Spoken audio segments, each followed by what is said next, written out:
A Inconfidência Mineira foi uma tentativa de revolta que ocorreu na capitania de Minas Gerais em 1789 e foi um dos mais importantes movimentos sociais da história do Brasil.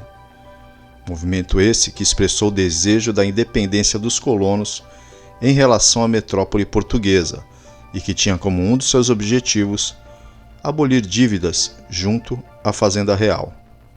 Olá, seja muito bem-vindo ao canal Histórias do Brasil. No vídeo de hoje, vamos explorar sobre as causas, os objetivos, os participantes, o desfecho e a repercussão desse movimento tão importante da nossa história. E veremos também quais são as relações desses acontecimentos com o Brasil atual. Tudo isso logo após a vinheta.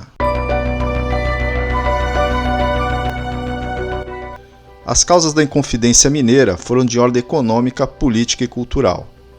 A capitania de Minas Gerais era a principal fonte de riqueza da coroa portuguesa, devido à exploração do ouro e dos diamantes.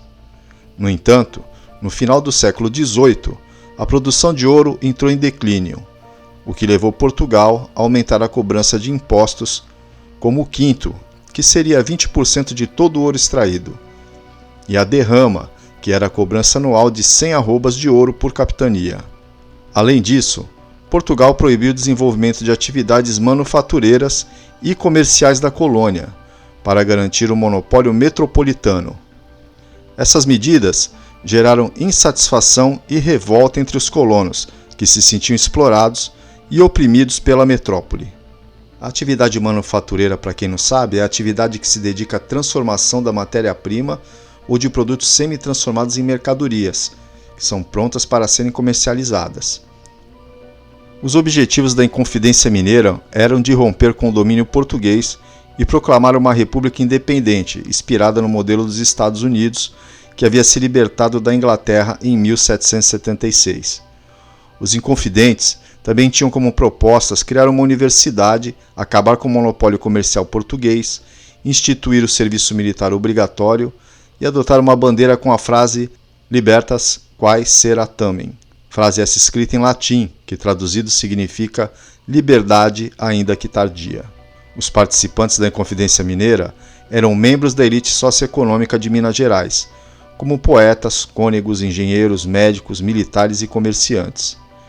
Entre eles, destacam-se Cláudio Manuel da Costa, Tomás Antônio Gonzaga, Alvarenga Peixoto, Inácio José de Alvarenga, José Álvares Maciel, Francisco de Paula Freire de Andrade, Domingos Vidal Barbosa e Joaquim José da Silva Xavier, o Tiradentes. Tiradentes era o mais humilde deles, sendo um alferes da tropa que vigiava a estrada entre o Rio de Janeiro e Minas Gerais. Ele era o mais radical e o mais ativo na articulação do movimento. A coroa portuguesa então ficou surpresa e decepcionada com a participação de membros da elite socioeconômica de Minas Gerais na conspiração, pois esperava que eles fossem fiéis e leais ao rei. Sabendo disso, a coroa passou a desconfiar da fidelidade e da capacidade administrativa dos colonos e a temer novas rebeliões. Sendo assim, a coroa portuguesa reagiu com violência e rigor à Inconfidência Mineira, prendendo e julgando os seus envolvidos. A coroa quis dar um exemplo de punição aos rebeldes e intimidar os demais colonos que pensassem em se revoltar.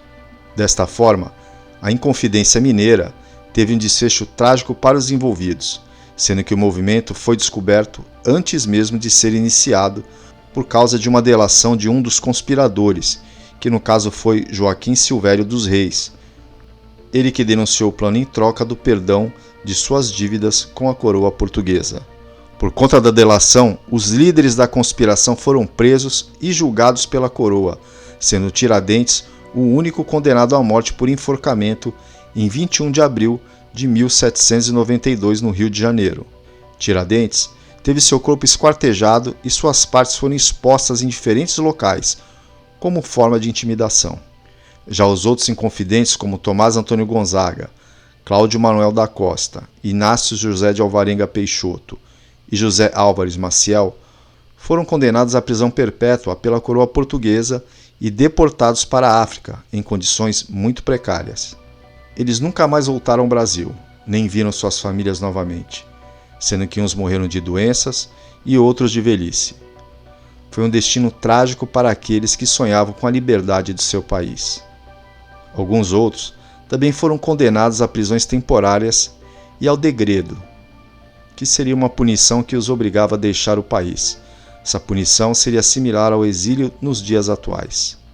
Pelo que se sabe, a única mulher que atuou reconhecidamente na Inconfidência Mineira foi Hipólita Jacinta Teixeira de Melo.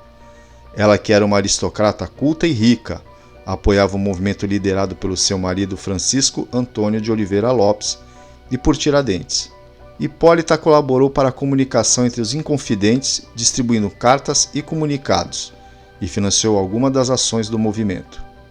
Ela também disponibilizou sua fazenda, a Ponta do Morro, para encontros e reuniões dos conspiradores. Além disso, após a prisão de Tiradentes e do delator Joaquim Silvério dos Reis, ela tentou organizar um levante militar para levar a revolução adiante. Hipólita foi condenada pela coroa portuguesa ao degredo na África, mas conseguiu fugir para o Rio de Janeiro, onde viveu até sua morte em 1824. Ela foi uma das primeiras mulheres a lutar pela independência do Brasil e a defender os ideais republicanos e iluministas. Sua história é um exemplo de como a participação das mulheres em fatos importantes foi muitas vezes apagada ou ignorada. Hoje, ela é reconhecida como uma heroína nacional e uma mulher inconfidente.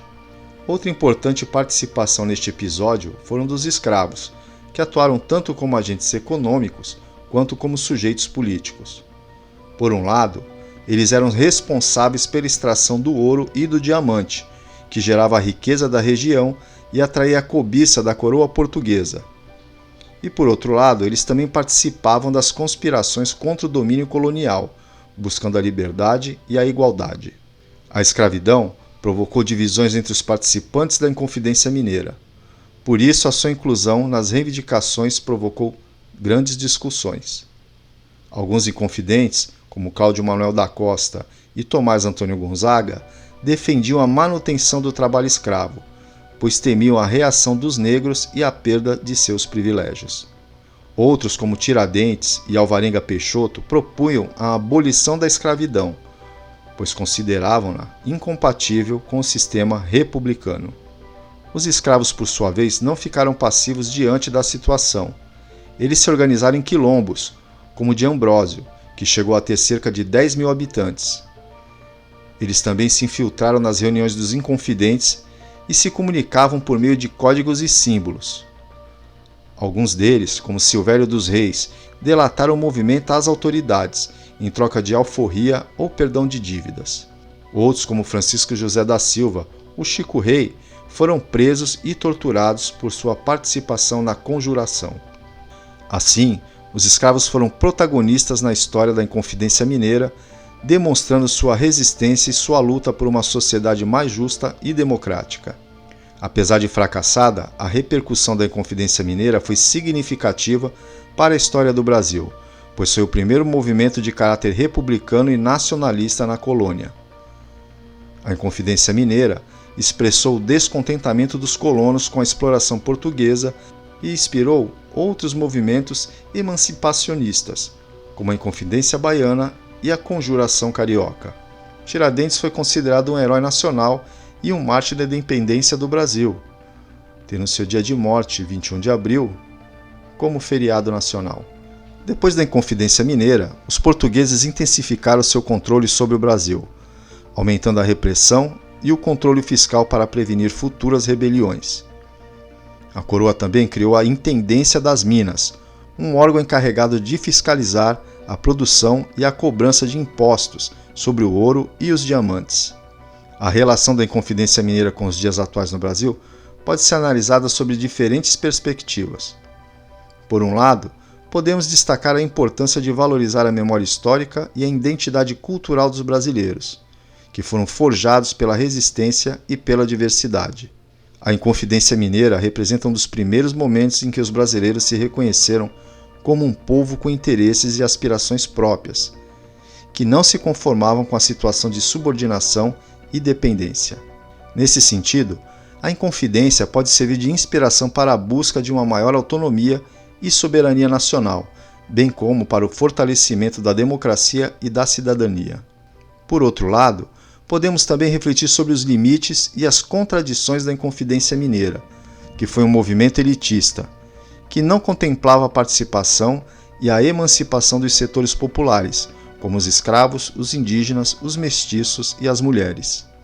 A Inconfidência não propunha a abolição da escravidão, nem a igualdade social e racial, mas apenas a mudança de regime político e a liberação do comércio.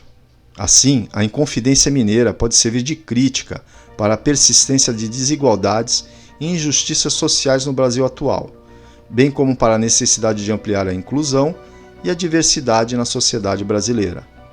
A Inconfidência Mineira é um tema que pode gerar diferentes interpretações e opiniões, dependendo do ponto de vista político e ideológico de quem analisa. De modo geral, a direita no Brasil costuma valorizar a Inconfidência Mineira como um movimento de resistência ao domínio colonial português e de busca pela liberdade e pela autonomia nacional. No entanto, a direita também pode apresentar algumas críticas ou ressalvas à Inconfidência Mineira, que considera o movimento como elitista, que não representava os interesses e as demandas dos setores populares, como os escravos, os indígenas, os mestiços e as mulheres, pois a maioria dos inconfidentes era formada por homens brancos e ricos, que defendiam a manutenção da escravidão e da desigualdade social. Além de ser influenciada pelas ideias iluministas que eram contrárias aos valores cristãos e conservadores, sendo alguns inconfidentes como Tomás Antônio Gonzaga e Cláudio Manuel da Costa membros da maçonaria, ou seja, membros de uma sociedade secreta que defendia e defende princípios como a razão, a tolerância e o livre pensamento. Outra crítica da direita no Brasil é que o movimento foi fracassado e abortado antes mesmo de se concretizar, pois não teve apoio popular nem organização suficiente. Além disso, o movimento foi delatado por um de seus integrantes, Joaquim Silvério dos Reis, que traiu seus companheiros em troca de benefícios da coroa portuguesa. Assim, a Inconfidência Mineira pode ser vista de diferentes formas, dependendo do grau de admiração ou de crítica que se tem pelo movimento e pelos seus participantes. E é isso por enquanto, caros amantes da história. E se você quiser saber mais sobre nossa história, estarei disponibilizando mais 2 vídeos. É só escolher um e clicar para juntos explorarmos um pouco mais sobre as histórias do Brasil. Comente aqui embaixo o que você achou sobre esses acontecimentos importantes da nossa história e das semelhanças entre o Brasil de ontem com o Brasil atual. E se você gostou desse conteúdo, por favor, se inscreva no canal, ative o sininho das notificações, deixe o seu like e compartilhe este vídeo com seus amigos e familiares. Assim, você nos incentiva cada vez mais a continuar trabalhando para entregar conteúdos relevantes para o seu conhecimento. Um grande abraço e até o próximo vídeo. Tchau!